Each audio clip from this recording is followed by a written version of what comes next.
Magandang araw sa inyong lahat. Ngayon ay dadako naman tayo sa topic na fair trade. Ano nga ba ang fair trade?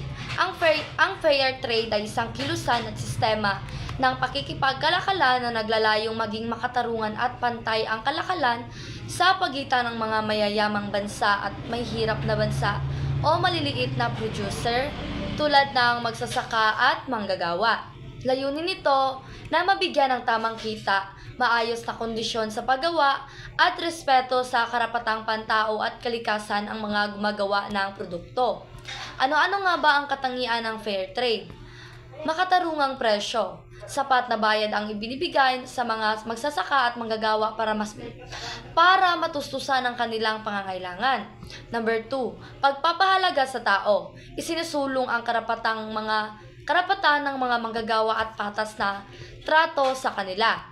Number 3, pagprotesta sa kalikasan. Hinihikayat ang sustainable o makakalikasang paraan ng produksyon.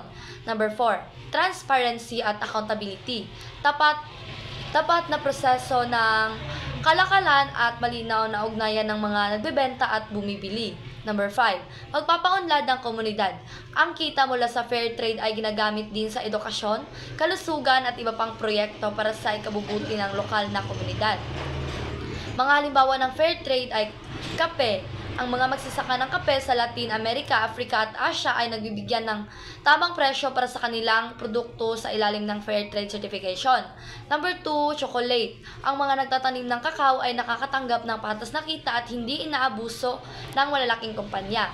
Number 3, saging. Mga kooperatiba ng magsasaka ang tuwirang nakikipagkalakalan sa merkado para mas mataas ang kanilang kita.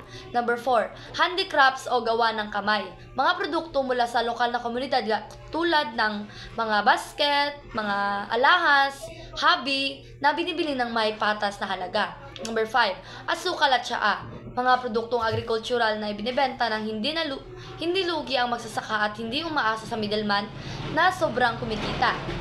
At ngayon ay bibigyan ko kayo ng article patungkol sa fair trade na dito sa Pilipinas na kasalukuyan na nangyari. At narito ang article na aking na-search sa Google.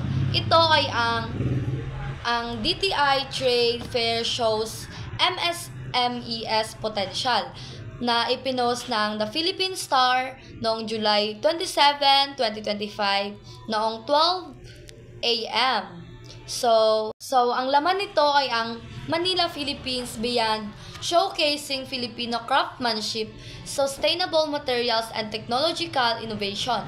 The Department of Trade and Industry, DTIS, Bagong Pilipinas Tatak Pinoy National Trade Fair, which opened last July 23 and ends today, reflects the immense potential of the country's micro, small, and medium enterprises or MSMES. So, para mas mabilis nyo po itong maunawaan ay bibigyan ko po kayo ng mas magandang explanation patungkol sa article na ito.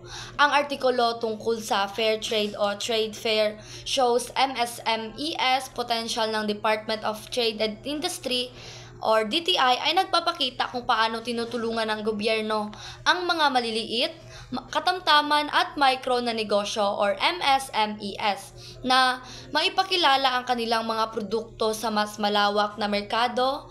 Ipinapakita rito na ang mga fair trade or trade fair ay nagsisilbing malaking oportunidad para sa mga MSMES upang makakuha ng mas maraming mamimili, makahanap ng business partners at makapagpakilala ng mga bagong inobasyon sa kanilang produkto.